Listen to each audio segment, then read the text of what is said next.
questions, and I would like you to listen to it. Thank you.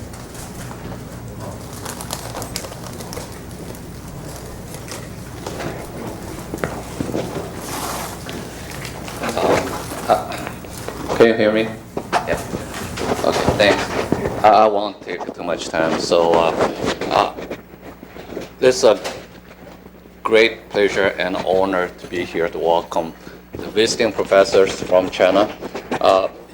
For those who don't know them, I would like to introduce all the professors here. It's Dr. Guo is a professor and a vice chairman from Shanghai Fudan University, Zhongshan Hospital. And Dr. Wang is a vice chief and professor from Yat-sen University in Guangzhou. Dr.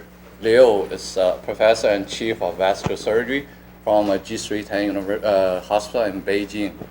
And Dr. Zhang is a professor and a chief from Nanyuan Hospital in Beijing. Dr. Chen Xueming is a professor and chief from Beijing University, right?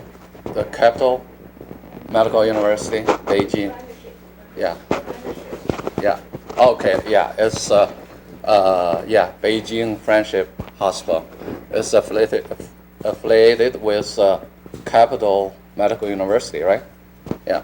And Dr. Luo Chanhua is from Guangdong. He's chief physician and a chief of vascular surgery from Foshan First People's Hospital.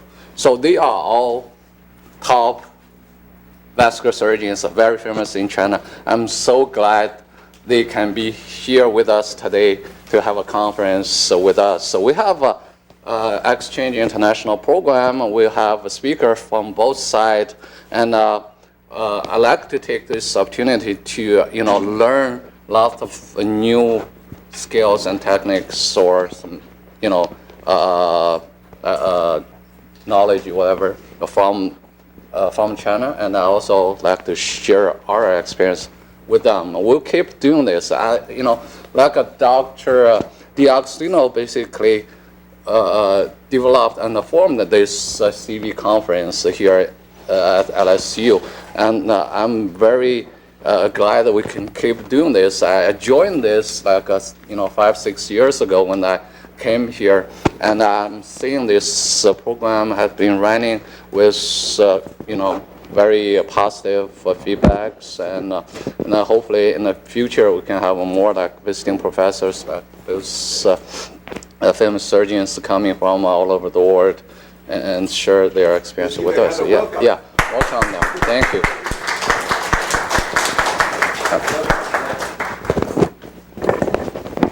So thank you, Dr. Zhang. So we'll get started. We'll start with Dr. Wang. She is the professor, associate chief of First Affiliated Hospital in Sun Yat-sen Hospital. She's going to talk about endovascular therapy of post-thrombotic syndrome.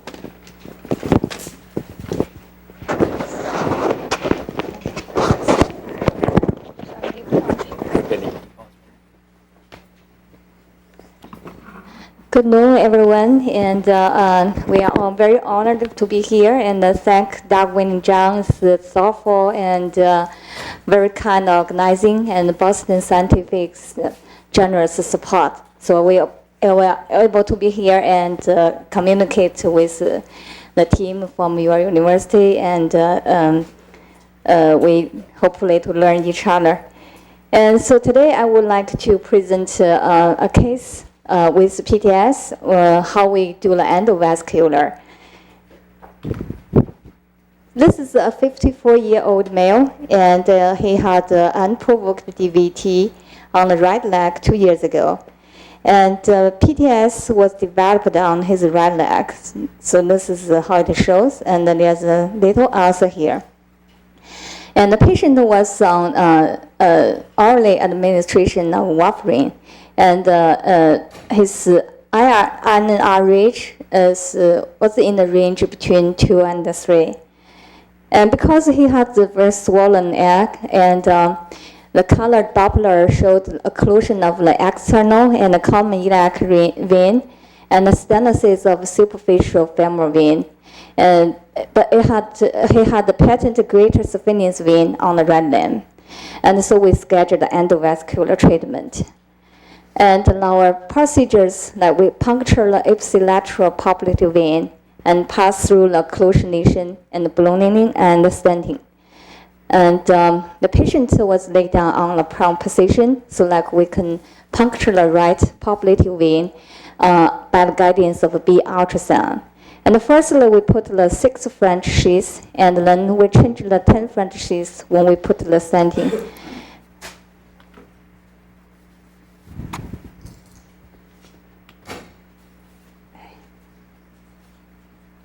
It's wet. It's okay.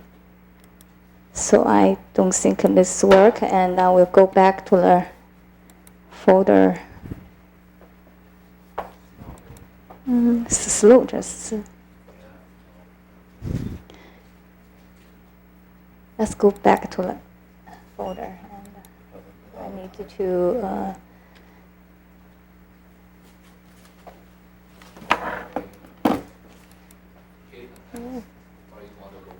Yeah, I want to go back to the folder. Okay.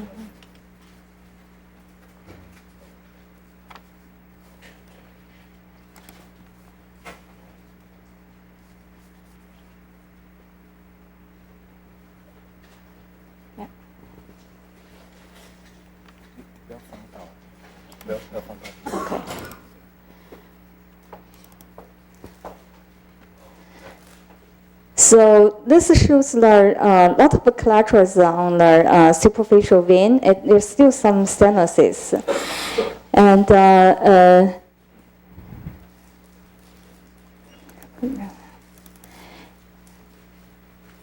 angio shows the total occlusion of the this proximal part of the superficial femoral vein, external vein, iliac vein, and common iliac vein. So we puncture the popliteal vein, and we get through the wire into the through the stenosis superficial vein, and we confirm the total occlusion of the proximal superficial femoral vein by angio, and then we were able to pass through the wire and followed by the caster through the occlusion of the superficial vein and external iliac vein. And we did another angio, and actually we saw a little pathway of the common iliac vein, and we were able to get through the the wire going to the vena cava successfully. And then we ballooned the occlusion with balloon from 6 millimeter to 12 millimeter balloon. And actually, like there was acute thrombosis occurred at the proximal superficial femoral vein after we ballooned it. So we did the thrombolysis during the operation with 600,000 unicanaries, and then it shows much better.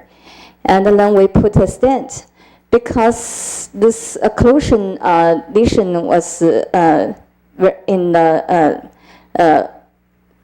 proximal superficial vein. So our size of wall stents were limited.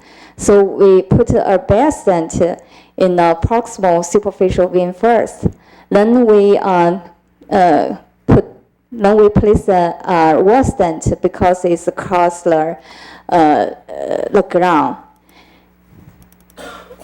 And after we put the stent, and it looks much more better.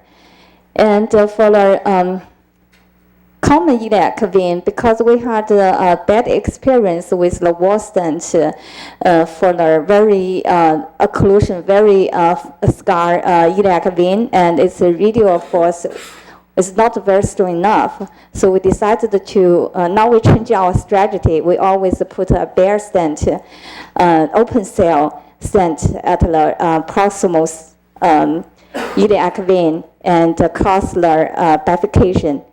Then, so we put another, because the lens, so put another 2 bare stents.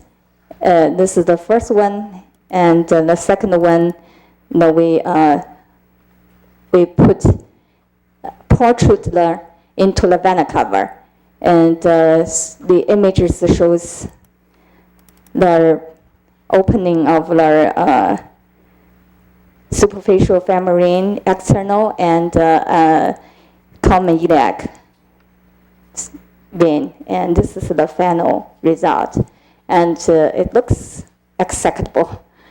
And but the patient was, like after the operation, the patient still had swollen and red, so we thought it might be the lymphatic vessel inflammation, and we gave the administration of the penicillin for 7 days. And the color Doppler showed rethrombosis on the right popular vein and the distal of the femoral stents.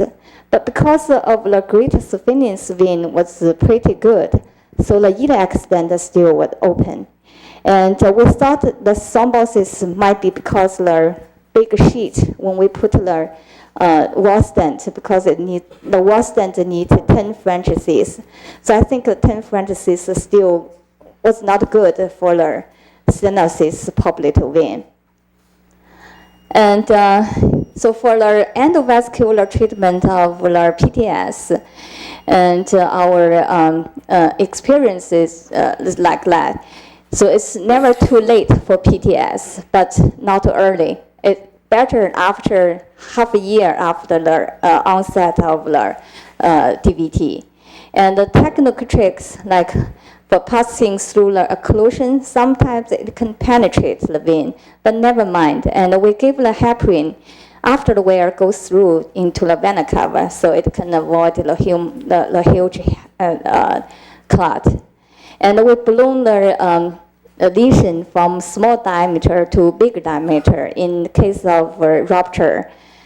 And for the stenting, and we usually put 14 to 16 millimeter stents in the common and 12 millimeter in external and 10 millimeter for the common femoral. And wall stent is great for cardiovascular ground. And we think the inflow is very important. So we had a bad experience with 2 patients because the inflow was not was inadequate. So after we put the stent, and the stent still there's a new clot after we put the stent. And the stent, like we recently we began to use Boston Scientific, and this is very flexible. It is good for across the crown, but the radial force is not strong enough. And there are no new vein stents currently, like Cook, Vanazivir, and Optimat. Like they have the new style of the oblique stent to be more suitable for the anatomy of the bifurcation of the iliac and the vena cava. And we know like a barred Medtronic button are designed more venous stents.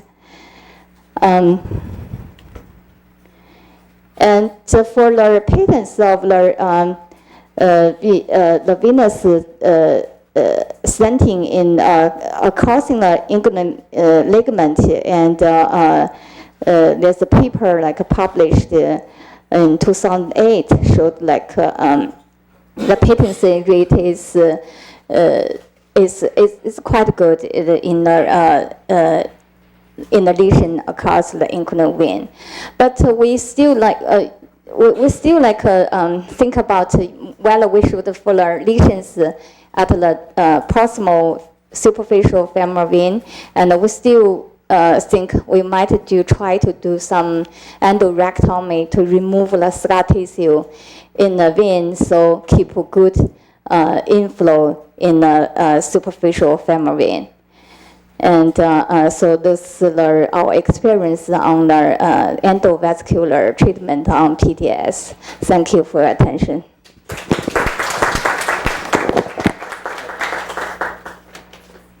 Some questions?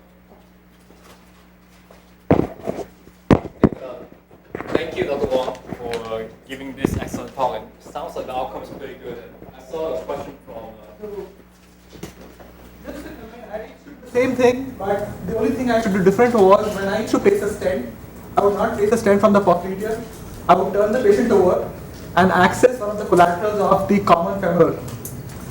Couple of reasons being because you've already accessed the popliteal, you've thrombolized through that, so that sometimes I feel that sheath is not always clean. So always a fresh stick, placing a stent helps. A lot of times you would also snare the wire from the IJ if you are not able to get the wire into the IVC. And sometimes, I know we don't have the stent here, but Cook makes a silver venous stent, which is available in Canada.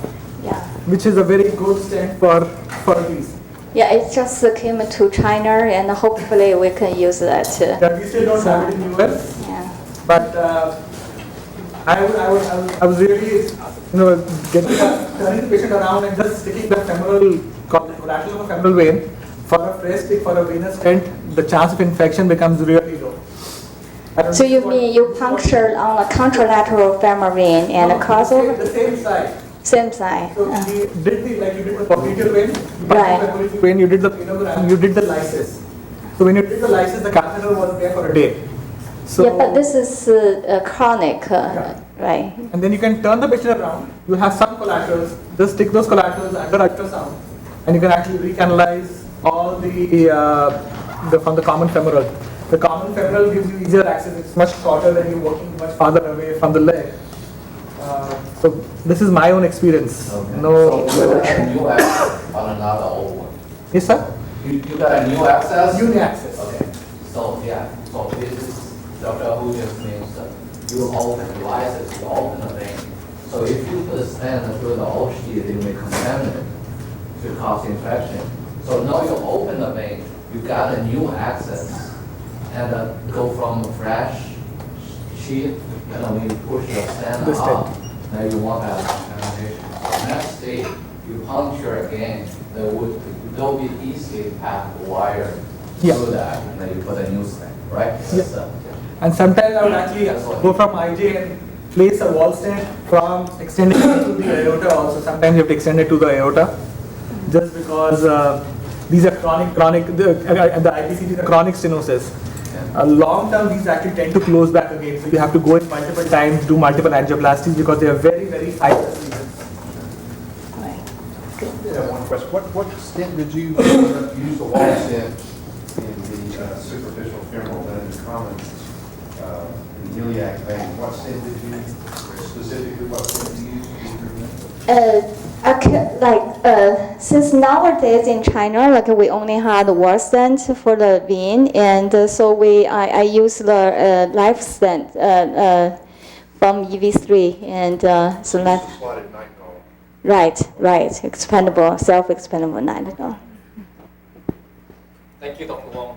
It was a challenging case, but a good outcome. Thank you. Dr. Guo. He is the associate chief at the Zhongshan Hospital and Fudan University in Shanghai. He is going to talk about endovascular treatment for pseudo-occlusion of internal carotid artery. Good lunchtime. Thank you very much, Professor Zhang, for inviting us to visit your beautiful and great hospital. Today, my topic is endovascular treatment for pseudo-occlusion of the internal carotid artery.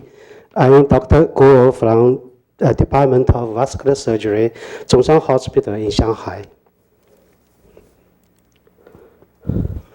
The internal carotid artery arteriomatous pseudo-occlusion, we can also call it APO, is a very tight atherosclerotic stenosis in which the artery beyond the stenosis is collapsed.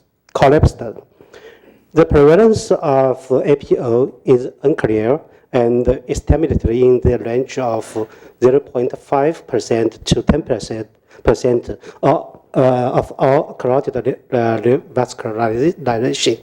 Various terms have been used to describe APO, include near total occlusion, strain sign or swing sign, pre-occlusive disease, and so on. We can classify the APO disease into two types. Means APO with 4 collapsed. His digital internal carotid artery was 4 collapsed. And another type is APO without 4 collapsed, just very tight stenosis in the beginning of the internal carotid artery. As for the natural history, APO might cause a high risk of recurrent stroke, and nowadays, early revascularization might be beneficial with a few days after the onset of the symptoms. So the indication for revascularization for these two situations. First is symptomatic APO, and the secondary the asymptomatic APO with angiographically document the presence of fresh thrombus at the site of the stenosis. Previously, patients presenting with angiographic strain was considered as candidates for carotid endarterectomy, even in very small number of selected cases. Ligation of the internal carotid artery could be a better alternative than reconstructions. Patients were referred to carotid artery stenting instead of CEA because of easy comorbidities or bottleneck against the surgery. Now we have some new progress. The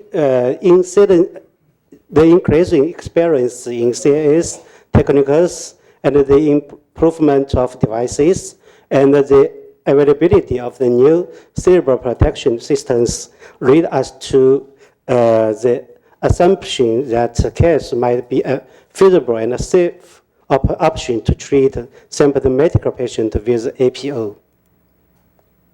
And to our experience, during the last 2 years, a total of 678 cases were treated with CAS for the internal carotid artery high-grade stenosis, and of them, 10 of these patients presented with carotid pseudo-occlusion with 4 digital internal carotid artery collapse.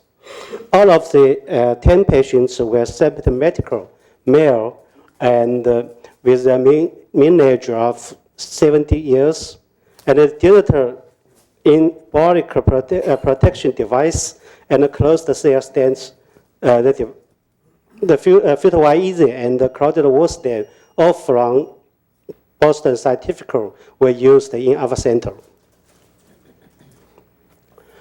As for the embolic protection device use, the use of the digital protection device can be challenging for closing the extensive regions and increasing the risk of thromboembolic events. But for expansion of the digital protection device in the ICA beyond the region can verify the arterial lumen integrity and in standing sizing. Proximal cerebral protection, for example, MUMA system device, seems ideal to protect against the embolism in cases with tight stenosis and enable embolic protection throughout the entire period of by produce a reverse flow. When the EPD cannot be advanced due to a tight stenosis, exchange 114 micro guidewire with microcassette was used for navigation, and angiography through microcassette to verify internal carotid artery lumen integrity and diameter in APO with 4 collapse. Pre-dilatation can use a 2 or 2.5 millimeter balloon to allow the EPD close the region. Sometimes we keep the 114 guide wire as a body wire to facilitate the filter across the tight stenosis. As for the dilation, pre-dilatation of the stenosis would be required in all patients to allow deployment of the stent. If the dilatation was unsatisfactory, then pre-dilatation was added with larger balloons. For example, we usually use 3 millimeter and 4 millimeter, or again 5 millimeter for artery in order to avoid post-standing dilatation as far as possible. And no attempt to completely dilate the stent was made to prevent the severe hemodynamic effects and brain embolization and hyperperfusion syndrome. Closed stent was used in our center for this patient very often. We prefer to use the closed stents for most of the patients, and the size of the stent was chosen on the basis of the diameter of common carotid artery, and we use stent 1 millimeter larger than the diameter of CCA, and deployed it from the distal port of the stenotic internal carotid artery to the common carotid artery, covering the entire region. To prevent the post-operative hyperperfusion syndrome, we usually structurally control the blood pressure peri-procedurally, and avoidance of full stent dilatation, particularly when the intracranial collaterals was deemed rather insufficient. And also we used monitor to increase the plasma osmolarity and prevent cerebral edema. This is one of our case. I can show you before stent, we do the angiogram at the common carotid artery. We can see the patient's external carotid artery was filled with the contrast, but we cannot see the internal carotid artery profile. And after maybe 4 to 6 seconds, when the contrast in the external carotid artery was washed away, we can see the profile of the internal artery with a very tight stenosis on the beginning of this artery, and the distal internal carotid artery was fully collapsed. We put the fit-easy aortic protection device, and then we use the 3 millimeter, 4 millimeter, and 5 millimeter balloon artery to do the pre-dilatation, then put the stent, covered the stenotic region. And also the intracranial blood flow is improved significantly after the case. And we also do some DSA or CTA post-procedurally 3 months and 6 months and 1 year respectively, and we can see the distal collapsed internal carotid artery was well open and without any restenosis or residual stenosis.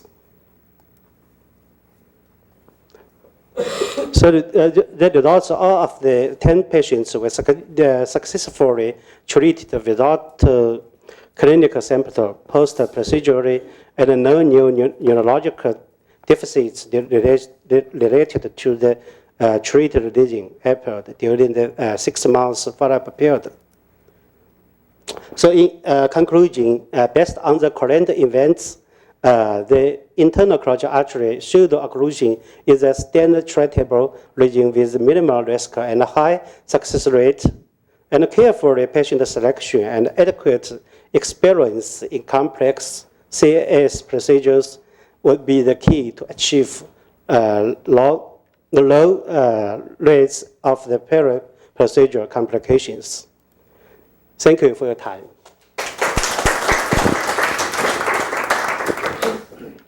Thank you, Dr. Ko. Dr. Di? I want to congratulate you for a wonderful experience that you have Thank in you. Carotid, especially for such challenging lesions. Do you have any experience or have you considered the contralateral flow in having the data system that the capture the prevent emboli, placing the method that avoids the migration of particles distally, by reversing the circulation, reversal of flow technique. Have you had any experience with that? That's a good question. Firstly, we select the patient to do the internal carotid artery pseudo-occlusion disease. We use the micro cassette with the micro guide to navigate into the internal carotid artery beyond the region, and we firstly do an angiogram to verify there is no thrombus due to the. Reversal of flow. We use the sometimes we use the MOMA system, but this 10 patients we use the digital embolic protection. And what is your follow-up medication for those patients? How do you prevent thrombosis? What do you give them? Bladage? What medication do you? How do you dietary restriction? What do you do with these patients for? We just use the double antiplatelet. Provax and aspirin. Yes. They use the normal system like you said. Balloon, one balloon is the external, one balloon is the common. So you occlude your balloon up. Now you only have a flow from the contralateral side back to reverse from internal. So if you have a little debris and dislodge the won't flush into the brain, suck out from the system. So they use that system, but not for this group of patients. Yeah. Thank you. How do you select patient that you want to use stent versus Weiguo surgery for this type of patient? Previously, we do these patients with common carotid endarterectomy, but because in our hospital, this is maybe more than 1 year, we are not patch available. So otherwise, if the patient if we do the CEA, we only use the reverse style to do the CEA, no patch. Excellent. Thank you. The next presenter is Dr. Eaves. Dr. Eaves is an interventional cardiologist in our community, very well known, and one of the adjunct faculty for vascular. So talk about aspiration thrombectomy for CLM. I'd like to thank Dr. Zhang and Dr. Tan for inviting me here today. It's really quite an honor. So this is basically just a little bit of an overview of some of the techniques and tools for aspiration thrombectomy for critical limb ischemia. So it really is a way of an overview. What is critical limb ischemia? We all know what it is. Basically, it's a severe, often acute obstruction of the arterial blood supply to a limb, which results in significant pain, tissue loss, and sometimes loss of a limb. The causes are multiple, but one thing they do have in common, thrombus is almost always present, and it's often the precipitating factor that leads from a chronic limb ischemia situation to an acute or critical limb ischemia. And what is thrombus? Well, of course, we've got injured endothelium. We often have an underlying lesion there that's chronic. We get platelet activation, which leads to platelet aggregation, activation of the clotting cascade, fibrin strands, and then the red cells are trapped, forming an acute thrombus, which causes an acute occlusion. There are still 100,000 amputations performed in this, over that, I'm sure, performed in this country every year, and sadly, many of those are performed without having an angiogram before surgery is performed. These patients have a threefold increased risk of cardiovascular mortality, and they face a 10-year drop in their life expectancy. If these patients are not treated promptly, and remember, of course, we're really talking about critical limb ischemia, but it does encompass acute limb ischemia. And of course, acute limb ischemia, in my estimation, the way I try to treat it is pretty much the same thing that we treat an acute MI. We have about a 6-hour window before we enter an area that even if we restore blood flow, we can't get function of the limb, or sometimes even limb salvage. So we need to treat these patients quickly to prevent the sequela listed here. And of course, we need to have ER doctors and so forth that are in tune to picking up quickly what's going on with the patient. So what are our treatment options? Well, of course, the old mainstay, of course, has always been surgical. The advantage is, in the hands of a good surgeon, is that we get a good result. We have good long-term patency. We have option to treat multiple stenosis. The disadvantages, of course, is invasive. Sometimes it's a rather big surgery, so we do have increased morbidity, mortality, and of course we have to recover from the surgery, which leads to increased hospital stay. Our second mainstay of therapy, and we've already talked a little bit about it today, is catheter-directed thrombolysis. It's actually a relatively simple procedure to do. It's minimally invasive. It does resolve the thrombus, and it's relatively inexpensive. The limitations is that it does require that we give a fair amount of thrombolytics to the patient, some of which, as the clot begins to dissolve, will go systemic.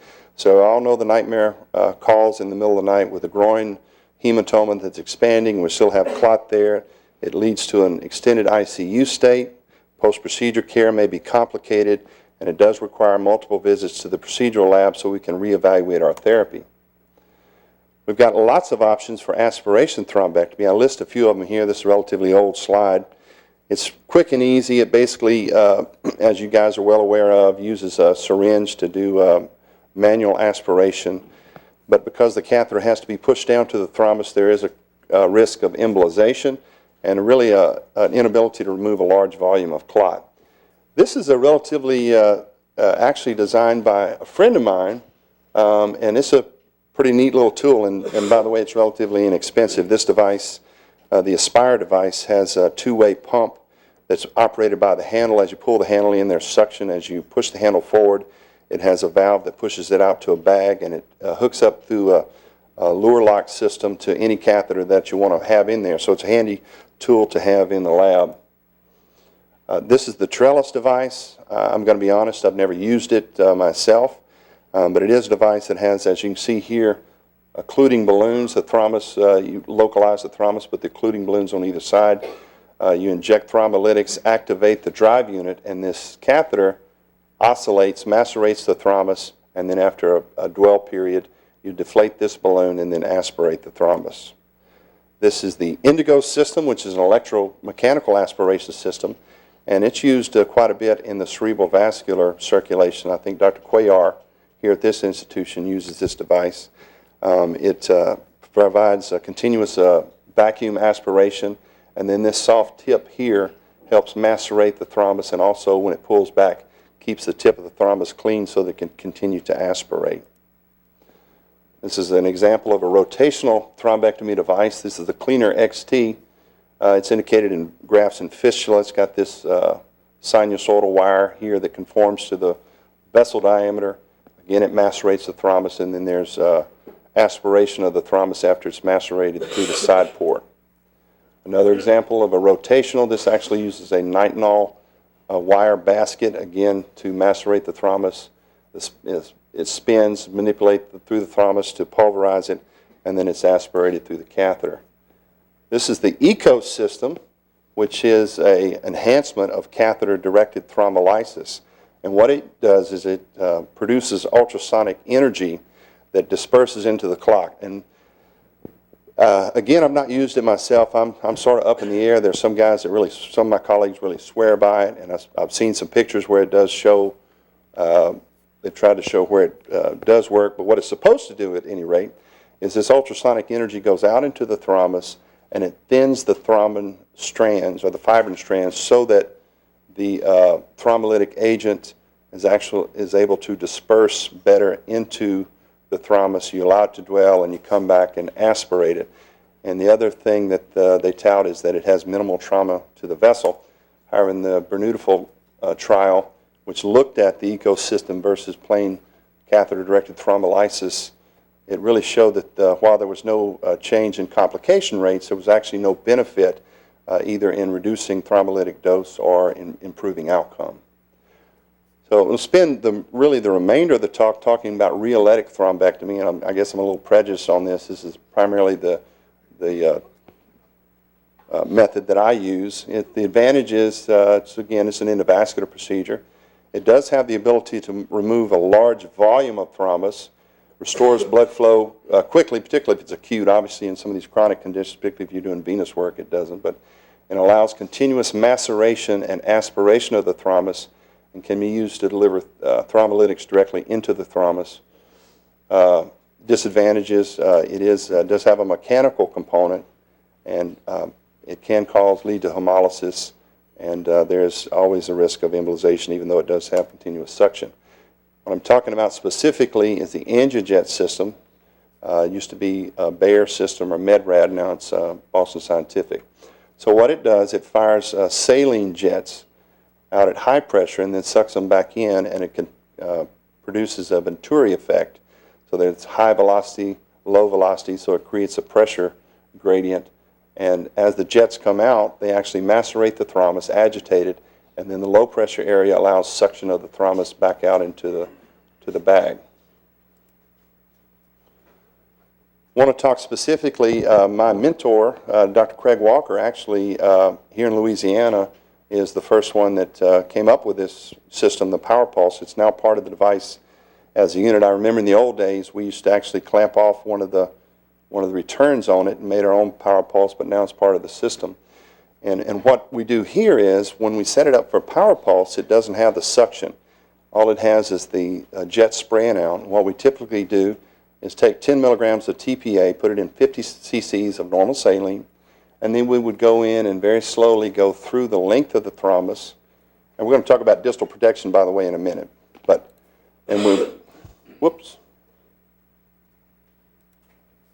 And we allow that to dwell usually for about 30 minutes, and then we go back with the angiojet device and suction out the thrombus.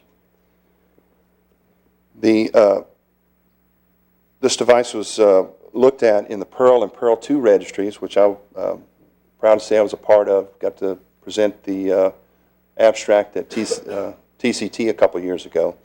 And this was looking at the safety and efficacy of the angiojet device.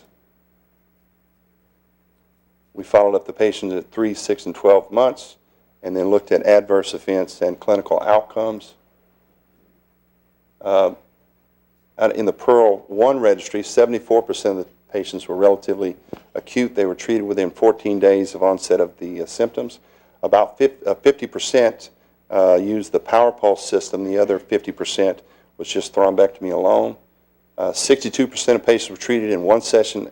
83% were treated in one day, and greater than 90% had improvement in vessel occlusion with low rates of amputation and other serious sequelae. Pearl 2 registry was just an extension of the Pearl 1 registry, and we took phase 1 patients, followed out to 3 months post-procedure, and then phase 2 we followed them out to 12 months to quality of life and just saw how they did with long-term follow-up. So 271 patients were in the Pearl 2 registry. 63% had the Power Pulse procedure done, and then 82% had at follow-up at 12 months had statistically significant improvement in their ABI. So let's talk a little bit about going in kind of the sort of the way we should approach this. One of the things, you have these critical limb ischemias, and you have, especially if you feel like you have a lot of thrombus present, you definitely want to do distal protection. I can't really emphasize that enough. And the frustrating thing is, you know, if it crosses your mind, you probably should put it in. I'm a little bit superstitious about that. And every time I've thought about putting distal protection in and didn't do it, I regretted it. So, you know, if you get the target lesion fixed and you've embolized the runoff down the leg, you really hadn't achieved anything. You've just prolonged the case. Here's some of the devices that are used: the NAV6 filter, filter wire, and the Spider FX. I want to talk a little bit specifically about the filter that I like to use. This is the NAV6 filter, and I'm not trying to be a commercial for it, but in my opinion, especially for peripheral vascular filter protection, it's the best filter out there, and I'll tell you, in my opinion. This is a filter that's designed for carotid protection, and if you do decide to use it for peripheral use, what you do is you prep the filter in the normal way, and then you would pull the wire out, what would you say, retrograde, but you pull it out backwards because it is a tapered tip wire. And what we typically do, we would put a, I'm blanking now, the CSI wire, anyway, it's the one that used for the CSI device. It's got the tapered tip, and I'm having a moment here. But anyway, we exchange it out because it is a longer wire.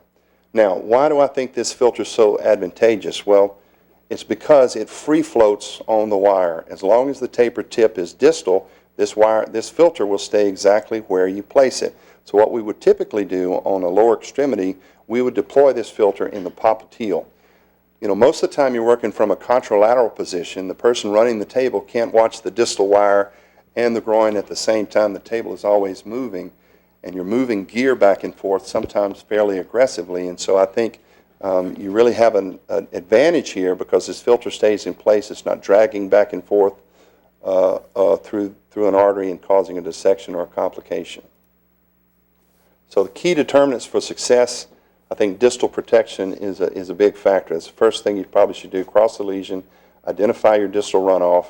Of course, that's the other thing too. You know, everyone knows that, of course. Don't do the case without knowing what the distal runoff looks at the beginning of the case, because at the end of the case, if you see a problem there, you sure would like to know if it was there before you started. So identify the distal runoff, put distal protection in, and then, of course, lyse and remove the thrombus. Again, whatever your choice of that is. This will improve visualization. You know, the one thing I found out when I was doing the Pearl registry that I was really sort of surprised by, because it was a registry, we weren't really constrained by the constraints that we do when we're doing a study. You could just enroll anybody that you had intent to use the device. And so we had a lot of people come in with re-occlusions, total occlusions of their SFA stents. And I guess in my own mind, I thought maybe there was a lot of, you know, sort of a length of in-stent restenosis. But what I found many times was that the entire length of that SFA in reality was full of thrombus, that there were only focal lesions there, and because of the diminished blood flow, the rest of the stent went ahead and thrombosed. So when we lysed it, we were able to improve visualization and identify your target lesions. So when you have that, you want to treat the inflow and you want to treat the outflow. Just that simple. So here's an example of some of the debris we caught with a NAV6, just doing a routine procedure, and you can see the filter's quite full there. Just to show some cases, this is a 51-year-old African-American female, multiple cardiac risk factors, or multiple risk factors, should say, of comorbid disease. She presented with a non-healing diabetic foot ulcer. Ultrasound showed occlusion, and you can see here she had a complete occlusion starting from the femoral all the way down to the popliteal. And she had a FemPop graft. And so we placed the filter down there, did the power pulse thrombolysis thrombectomy, and got a good result. This is, you know, sometimes I'm not a very good cinematographer, so I can see that there's thrombus there, but I promise you I went ahead and ballooned that out afterwards. But again, sometimes I don't have the best pictures for my cases. The second case, this is an 84-year-old Caucasian male, history of PAD, hypertension, smoking. Actually had facial cancer with jaw resection, coronary disease, and presented with included SFA stent. His was complicated by the fact not only was his SFA occluded, but he had no profunda. He had collateralization from the hypogastric to the distal profunda down to the leg, but ironically, he still had, surprisingly, he still had 3-vessel runoff.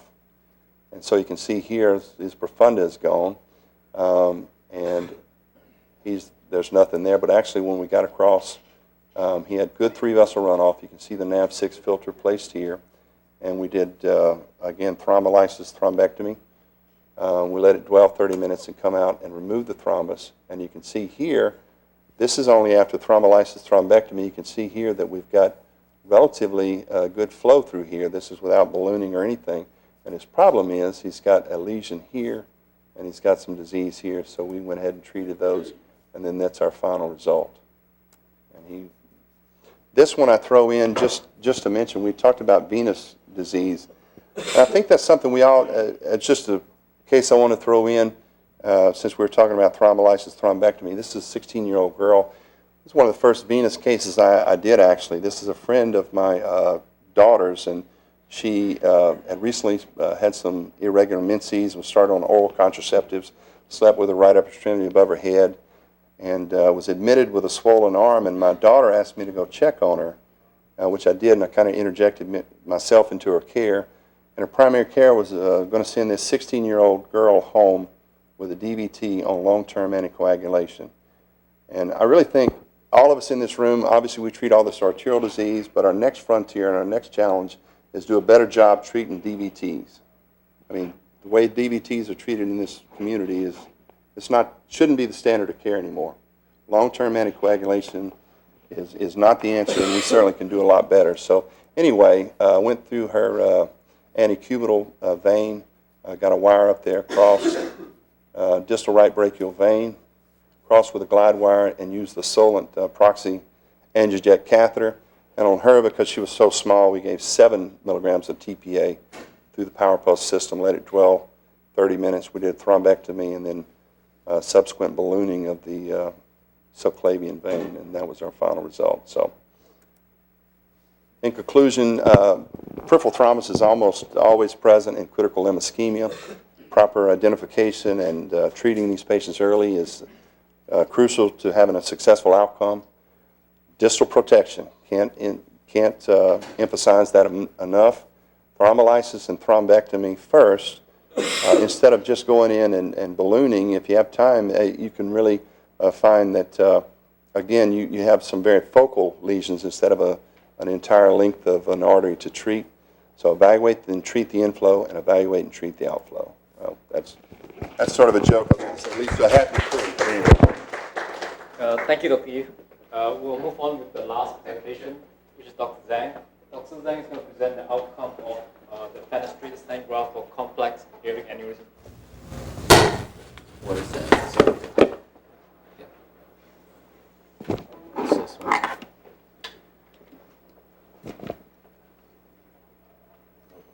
This one.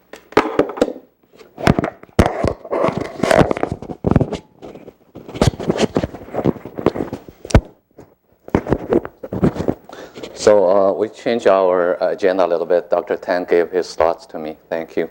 So I'll probably just spend 10 minutes to talk about fenestrated stent graft for complex aortic diseases. It's not this one. Yeah, sorry. Where's that? Visiting professors here. So this one I just presented at NCVH annual meeting in New Orleans last week. So a disclosure, nothing. So as a vascular surgeon, we all hope our patient present with aneurysm like this.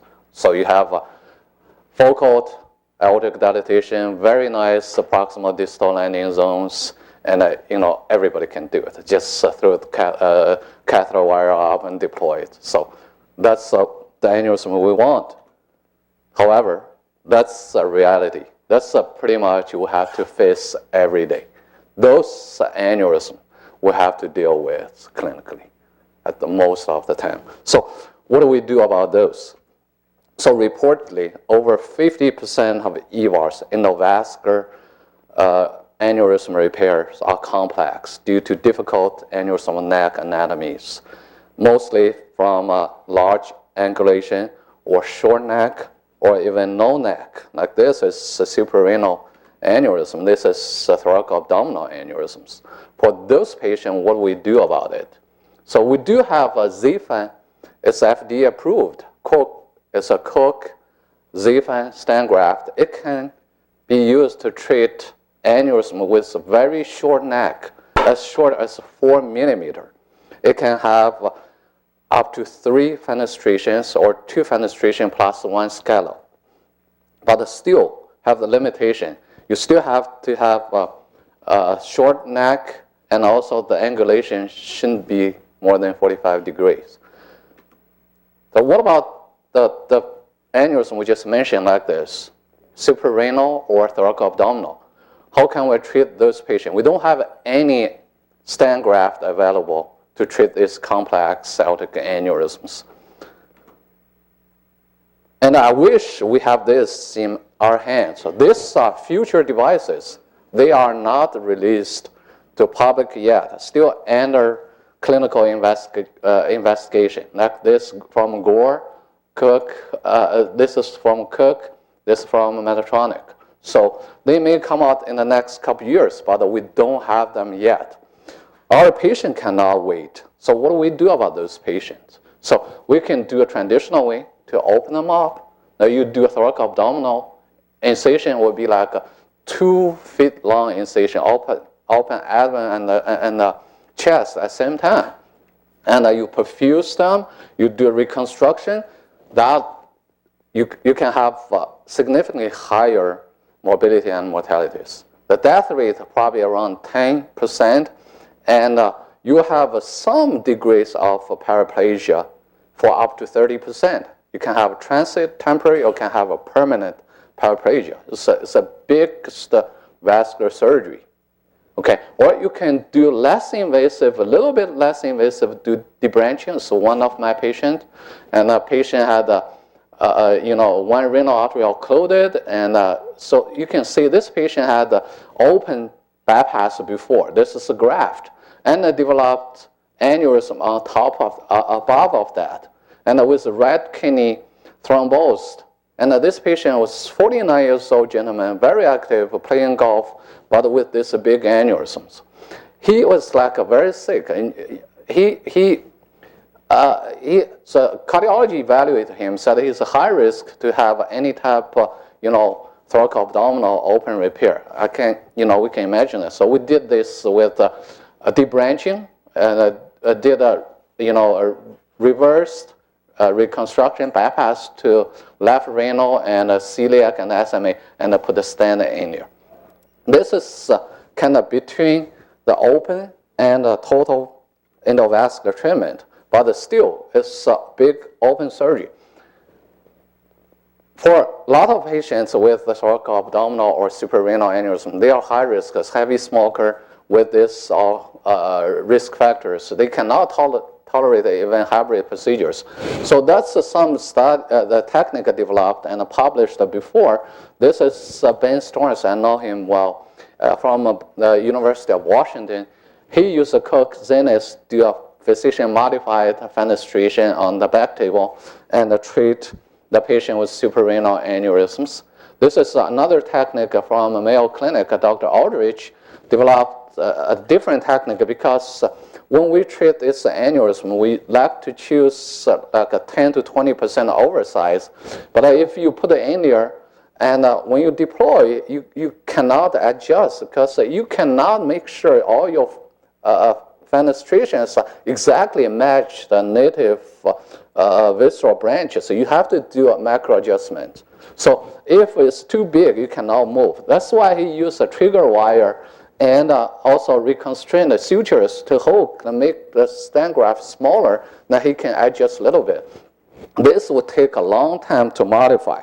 So this is the devices they used, but this is our company made. So they send a CT to Cook company, and they based on patient's anatomy and make this for them. It would take like a weeks or some months to get it. So sometimes we just cannot wait. From 2012, we start use Gore excluder C3 to do a modification on table. So why we use it? The main steps are not different from a Cook-Zenith fenestration. You need a clock face orientation. Now you need to know where your branches open at the certain clock position. Like this one, the right renal is from 9:15 or 9:30, and the right renal is 3 o'clock, so and so on. So you need to localize all the 4 vessels if you need to do a thoracoabdominal. But if it's just a suprarenal, you may just need to do 2 renal fenestration. Okay, and you have to do a center measurement, use a Terarecon software for the CT scan. And then you do fenestration and a repack.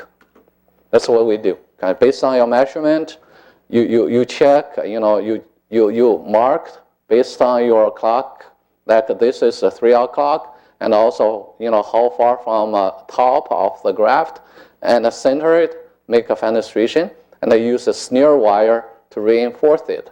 So you can make it hold stronger, and also you can see it with the fluoro. You pre-wire it. When you get in OR, your catheter will go over the wire, get right out from the fenestration, so you select your vessels. So you repack. We don't need to use new sheaths. This reconstrained sheath will come with it. You have no extra costs, and you just push back into the sheaths and get ready to be used. Okay, so to compare with the traditional ways, the previous published ways, the advantages for our technique is like we do not need to put these markers on. This is time consuming. Think about it. If you put like a suture these small pieces of markers around these fenestrations, if you need to do 3 or 4 fenestration, it can easily take you like probably 50 minutes to get this done. Okay, now you have to do the trigger wire and the reconstraint sutures, all this. So we don't need this with our technique. So, and why? Because this C3 excluder comes with a reconstrainability. So you deploy it. If you're not happy, you can just turn this part and they will reconstrain. Then you adjust a little bit, try to find where the orifice, your visceral vessels are. That's our cases we did. So all high-risk patients. This is our first case we did with Gore. That case, the video was presented at our SVS annual meeting 2013. This is one of the patients had open surgery before and developed aneurysm at anastomosis. Think about it. If you go back in there, it's going to be very difficult. He got a previous surgery already. So we did this 2-vessel fenestration. And this is suprarenal. You can see this renal artery open to the sac of the aneurysm. We didn't have any neck at all. So we did a 3-vessel fenestration. Here is, we use the same technique later to treat thoracoabdominal aneurysms. Like this patient, 72 years old, female, occasionally need a home oxygen. Heavy smoker for many years. So this patient, she cannot tolerate any thoracoabdominal open surgery. So we did this with endovascular, fenestrated 4 vessels, and we got all this celiac, this is SMA, and both renals as a follow-up, and this 3D reconstruction. So a couple months later, this patient's right renal artery was occluded because she stopped Plavix by her own. So we tried the cannula, but it was unsuccessful. But she was still okay, still alive with one kidney, no problem. As some other patients, it's a thoracoabdominal aneurysm. You can see, and we fenestrate it, and put a Stent-Graft in there. And this is another one, go all the way from a subclavian artery to the bifurcation of the iliac arteries. So we did this either percutaneously with a 1 centimeter cut in the groin, or with a short exploration in the groin, probably 4 or 5 centimeter, just small incisions. Okay, let's just give you a little bit, our data review. So we, at the New Orleans NCVH annual meeting, I presented 9 cases because I was talking about just gore excluder fenestration. But actually, we did 10 patients. So one zenith fenestration. Oh, I'm sorry, and 9 gore excluder. So I included all these patients here with total 25 target vessels. So to compare with our data with the published data, we need to just review this paper. This paper just published a few months ago, so last year, November, issues on endovascular surgery. This paper reviewed 12 studies on fenestrated endovascular repair, including 60 medical centers for the time period of 16 years. Total 763 patients with over 2,000 target vessels involved. Let's compare this. That's our data. LSU, we have like a total 10 patients and a follow-up of 15 months, and it's a 9 excluder and 1 zenith. As you can see, majority of the studies they use a zenith graft, but we use a gore. So to compare with overall outcomes, as you can see, this 12 studies from 60 medical centers, the 30-day mortality rate average is 1.3% for complex aortic endovascular procedures. We don't have any patient died within 30 days. And the endo leak, we have 2 patients had an endo leak, which is a little higher than the average. Intraoperative target vessel loss means in operating room, 1 or 2 vessels, either celiac or renal artery got occluded or dissection or anything. So average is 0.4, and we do not have any vascular loss in operating room. Post-operatively, we had, like I mentioned, 1 patient's right renal artery was occluded, which is similar to average. And post-operative renal dysfunction with increased creatinine level, our outcomes is pretty much the same as average, but we do not have any patient need a dialysis, 0. And the late mortality, the average is 20. Our patients 10. 1 patient several months later died from a cardiac attack, heart attack. And the late aneurysm-related death, so the average is 5.3, either the re-ruptured or got some other complication or infection, but so far we have no patient died from aneurysm-related. Okay. So that's our data support the same conclusion from this study. This is very newer, just published probably last month on European Journal of Vascular Endovascular Surgery, and they suggest FIVAR as the first-line strategy was associated with a higher technical success and a lower operative mortality rate. Our data support that. In summary, Jackson renal AAA, the first choice, still Zafan because it's FDA approved only device. But for suprarenal AAA and thoracoabdominal aortic aneurysm, we do not have any FDA approved device available. And for high-risk patient, we still consider to use a physician-modified graft. But we have to clearly tell the patient and the family and also document in the chart, this is off-label use. We don't know the long-term outcome, and should be compassionate use only in high-risk patient. If it's a young, good risk, we still recommend to do operation. But now some new ideas, like we just had our national meeting at DC last week. Some doctors even argue, say, what do you think, high risk or low risk? All the patients, whoever need a thoracoabdominal aneurysm repair, they all high risk. Yeah, they all high risk. Just go ahead and do endovascular. That's just some new idea, but I can see in the future, especially when we have the new devices come up, this will become a gold standard treatment for complex aneurysms. midterm outcomes with the C3 excluder fenestration for complex aortic aneurysm is promising. Again, we need a long-term outcome. Thank you very much.